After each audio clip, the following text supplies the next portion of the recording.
Kentucky gets its revenge chance at the only team that has beaten it this season, South Carolina. Hey, how are you, folks? Jason Horowitz, glad to be with you here on CBSSports.com. It's the college basketball preview show brought to you by the California Almond Board as we bring in our college basketball columnist, Garry Parrish, to break this down. And Garry, the Gamecocks are the only team to have beaten Kentucky this season, but you have seen the Wildcats in person many times since then. What do you think they have learned from that game and since that game?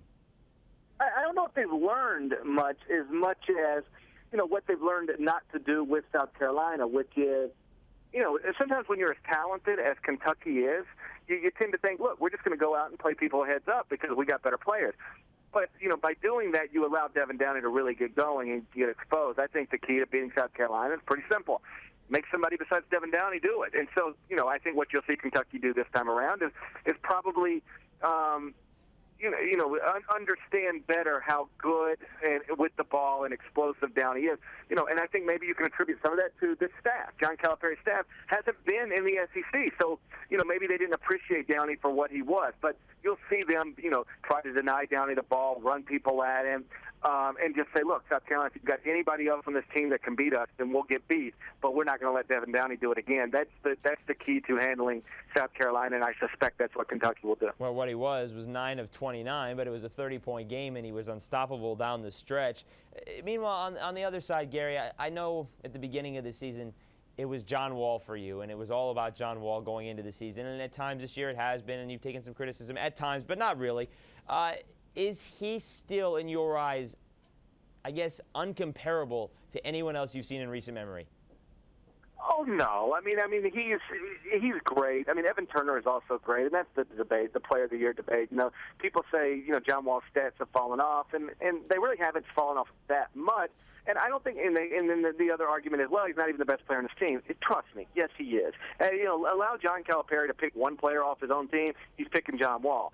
And I don't think it's a coincidence that DeMarcus Cousins' rise coincides with the time where teams decided that they're going to do anything possible to not let John Wall run up and down the court on him. If that means getting beat by DeMarcus Cousins, then they'll get beat by DeMarcus Cousins.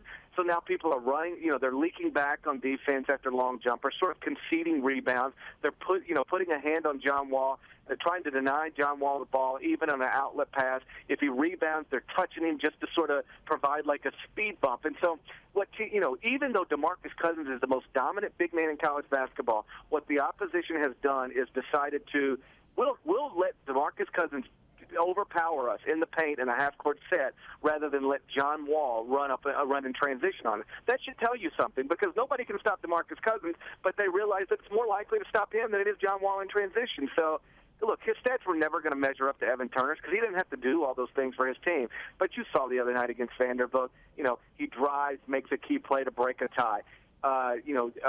Blocks a three. I mean, you never see a guard just jump up and block a three-pointer. Takes John Jenkins' three-pointer out of the air, hits free throws. Just when the game's on the line, he takes over and wins it. I think he's still spectacular. And trust me, every team in the NBA would still take him number one today, yesterday, and tomorrow. Yeah, there's no doubt about that, and we'll find that out late June, assuming he does go pro. Real quickly, Garry, Patrick Patterson was not really there. It wasn't really part of that loss at South Carolina. It was on the floor, but he wasn't really visible in terms of what he was doing on the court. Do you think he may be the difference maker this time around? He could be an X factor for this team going forward. And it's weird to talk about Patrick Patterson as an X factor because he was the preseason SEC Player of the Year. Even if that was a wrong, the people just voting incorrectly who didn't recognize what John Wall was going to be. But Patterson over the last two games, 2 double-doubles, and John Calipari the other night told me after the Vanderbilt game, look, I told Patrick, go get 25 and 15. Go do whatever you want to do. I trust you. I want you to be great. I want you to put up big numbers. John's thing is that Patrick, because he's a good teammate, has almost deferred from the very beginning to John Wall specifically, and even lately to DeMarcus Cousins. Don't do that. There's nothing wrong with having 3 great explosive players. When Wall, Cousins, and Patterson are all great, I don't know how anybody plays with them. I mean, I think, again, Wall is the best point guard in the country. I think Cousins is the best big in the country, and Patterson is one of the top 10 players in the country. It's an unusually talented roster, and if Patterson is aggressive and assertive and doing what he's done these past 2 games, Kentucky's awfully difficult. All right, Garry Parrish, thank you very much, sir. We'll talk to you real soon.